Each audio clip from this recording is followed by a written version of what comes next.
Welcome back inside the Stingray Show. Hope all is well with you. And I'm actually going to throw you guys a curveball because before the break, I said that we were going to get to the National Day of today and the national history of today.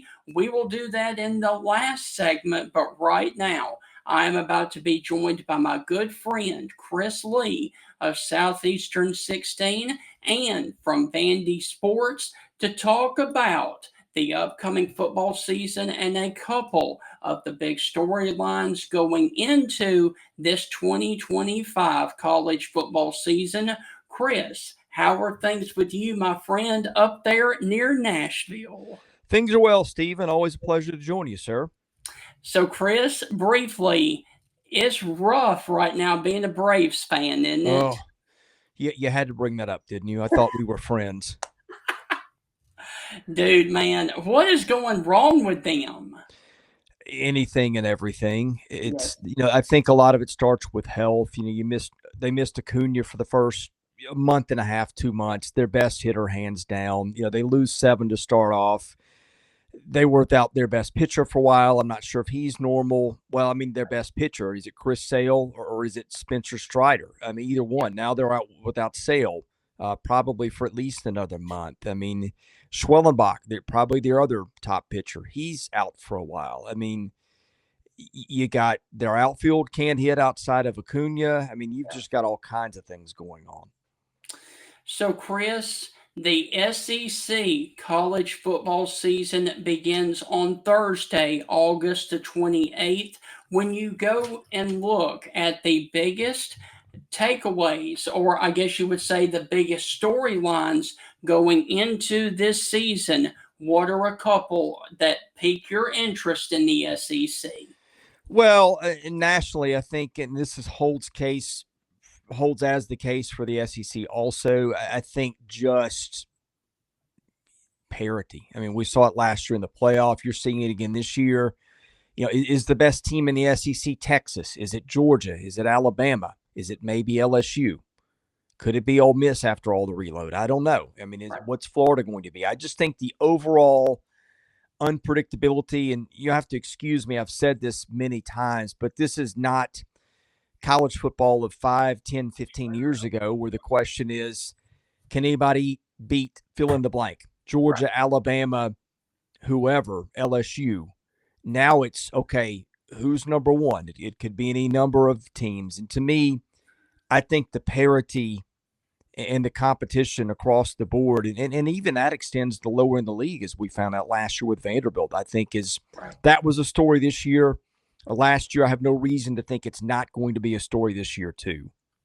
So, Chris, another thing that really piques my interest, and we always like to talk about coaches on the hot seat.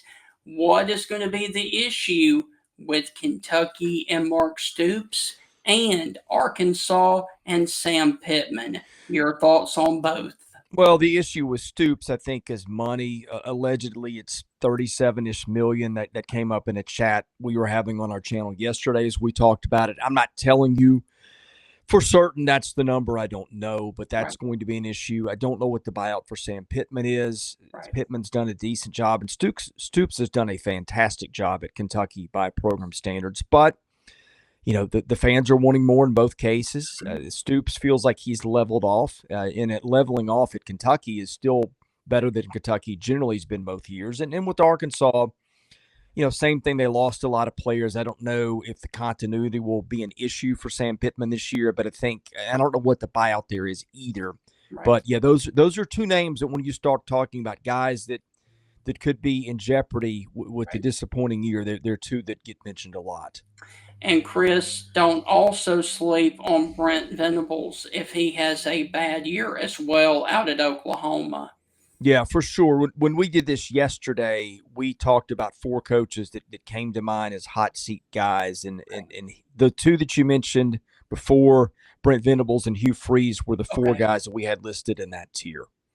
And then, of course, you've got to also talk about year number two of Jeff Levy in Starkville because Mississippi State won two ball games all of last year. Yeah, that's a tough one. I mean, the the context for that extends back several years to the untimely passing of Mike Leach, to I don't know if you call it rash or bad, maybe both hire. Following that, they then cut bait. So Levy made 3 coaches in 3 years last year. That's a lot of change. Mm-hmm. I mean, there's change already with the portal, but that's really a lot of change with coaching and coaching philosophy. So I don't know. To me, it feels like Jeff Levy gets a pass for last year. Probably should this year too, with all the instability. But that's one where he's in a tough situation, and it is going to take some work to claw out of it. And Chris, one of the biggest disappointments in all of athletics in the SEC over the past year has got to be Texas A&M. Boy, I tell you what, Mike Elko had better have his team ready to go and playing well down in Aggie land, or they might just blow a gasket. Yeah, and that's another one where you have to consider context. Jimbo Fisher felt like, the program was just in a not an ideal place where nobody was happy with that marriage. Again, Elko comes in, has to change some things, maybe has to change some program culture. They had a lot of big-time defenders last year who maybe didn't produce quite at the level they wanted to produce. They switched quarterbacks. So to me, I thought Elko did a solid job. Some people are circling A&M as a sleeper team for this year. We'll see. I need to dig in a little more on their roster, but they do have a quarterback who's mobile and can do some different things, which can give some teams problems in this league. And I think they're an interesting story coming into this season. They did lose some talent to the NFL, but they've got a lockdown corner, which everybody would love to have. And I think they are intriguing. And Chris, talking about the hometown team, Alabama, the biggest storyline is who is going to replace Jalen Milroe, and what is the offense going to look like with the new quarterback? Give us your thoughts on Alabama. Well, I don't know what to think about Jalen Milroe. At times he made some big plays, but it seemed like he got scapegoated for a lot of things, and it felt like a fresh start was maybe the best thing for everybody. They'll get that this year. Presumably that is Ty Simpson, but I know they've got a couple of other really talented quarterbacks on the roster, including the Matt kid and including a freshman who's, I think, the highest rated guy they've ever signed. But we may bury the lead here a little bit, Stephen, though, because they get the offensive coordinator that Kalen DeBoer wanted in the first place, that he was going to have last year till the Seahawks took him away. And year 2 for DeBoer has typically been a pretty good thing, the places he's coached. I think the change there and the getting more familiar and those things, and of course a receiving core with one of the best young receivers we've ever seen in the SEC in Ryan Williams, gives whoever ends up being that quarterback a pretty good jump on everyone else. And Chris, let's not forget one of the biggest storylines in the SEC is going to be the fallout of Nico and Tennessee. Can Josh Heupel win another 10-plus win season this year without Nico, or do they fall back a little bit? Well, the default answer, I think, is they fall back. Not only did you lose your quarterback, but you lost the most valuable player of your offense. Yes. Which was Dylan Sampson, who's now in the NFL. You lost some elite defenders in James Pierce and maybe some depth on the line. Yeah. Now, having said that, I feel like Tennessee is primed for a step back. It doesn't have one of the tougher schedules in the league. I mean, they're all tough, right? But you look across the schedule, you've got some teams that are certainly picked in the lower half. Vanderbilt's in there. Kentucky's in there. Arkansas is in there. Mississippi State is in there. Yeah. Syracuse game, the opener will be a key, and then you get a kind of a gimme in week 2 with ETSU. So I think the schedule sets maybe well for them to start well if they can beat Syracuse.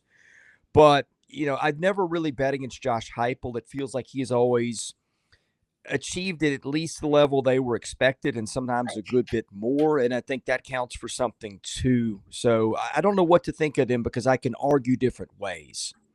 So Chris, let's finish up. I'm going to put you on the spot here. We've got some major college football and SEC talent at quarterback. You've got Lagway down at Florida. you've got Jackson Arnold at Auburn, and you've got Nussmeier down there at LSU. Give us your top two quarterbacks coming into the season of 2025 for the SEC. Oh man, that's like asking me who's your favorite I kid. know. I mean, you mentioned DJ Lagway, who could be the best of them. I'm Yeah. sitting here looking at Phil Steele, who Yeah. names 4 SEC teams. Lagway's not even one of his 4 guys. Wow. I mean, and look at the quarterbacks that are okay. His top 4 are Garrett Nussmeier, Yeah. Arch Manning, Lenore Sellers, and Yeah. John Mateer. Right. That doesn't include Gunnar Stockton. Doesn't include, well, does include Mateer. Doesn't include Marcel Reed, who had a good year. Doesn't include Lagway. Doesn't include Austin Simmons at Ole Miss. Diego Pavia. I mean, you've got some really good quarterbacks in this league. Jackson Arnold's talented. The kid at Arkansas, Taylor Green, is really talented. I just named 2/3 of the league, but that's my point. Yeah. I don't know how to separate them. Yes. A lot of people think Garrett Nussmeier is the best, and that's Yes. probably a pretty good pick. But he did lose 2 first-round tackles. You know, they replaced, but that has a lot to do with your success. They lost some receivers. They replaced those pretty well. Manning is, you know, everybody knows about Paul Feinbaum's comment on him. We just haven't seen him play an extended period. Now, if you're going to bet on a guy that's an unknown, it would be a Manning, right? Yes. Especially one with more mobility than the others. And so there's that. But they lose a lot of guys on their offensive line. They have 1 returning starter. So, again, keeping your guy upright and healthy and giving him time is a big thing. John Mateer, I think, accounted for more touchdowns than anybody in college football last year, 44. Yeah. New system, new team. And Lenore Sellers, a guy that really came on late last year. I mean, to me, I'm probably going with Nussmeier and Sellers to start because I'm going to lean more on what have you done. But even both those guys have been 1-year starters. Yeah. And again, the dynamics around Nussmeier change. I don't know what to tell you. I just can tell you. And we didn't talk about Diego Pavia, Right. who was as valuable to his team as anybody. And throw up the numbers with that kid. By the way, he's going to have a much better offensive line this year. Mm-hmm. I don't know what to tell you. I'm fascinated in how it's going to play out, though. Chris, for the first time in a long time, we may be talking at the end of this season of the year of the quarterback in the SEC. Yeah, I mean, after all we just went through, it sure feels that way. So, Chris, look, man, thank you for taking time out of your schedule to join me. I will let you go, and I will have you back in about a month when we start our SEC previews to talk about the Vanderbilt Commodores and how they're going to do with Diego Pavia again. Have a wonderful rest of your summer, and I will definitely link up with you in August. You too, my man. It's always fun to join you and look forward to talking some football. And Chris, let's hope, man. Chop on, man. Got to get it turned around. Yeah, that beats a rebuild. I mean, if they can get healthy, I think they have a chance. But boy, that is dwindling by the day, and it's not a great chance. And Chris, let everybody know where they can keep up with your content briefly. Yeah, Southeastern 16, we cover baseball, football, basketball, year-round, wall-to-wall. We'll have some coverage of the Major League Baseball draft this weekend. Probably we'll do a live stream as that's happening. Of course, football, our coverage has already started. And you can follow the Vandy stuff at Vandy 24/7. Chris, stay cool. It's a scorcher out there. Catch you in a month, okay? Yes, it is. Thank you so much.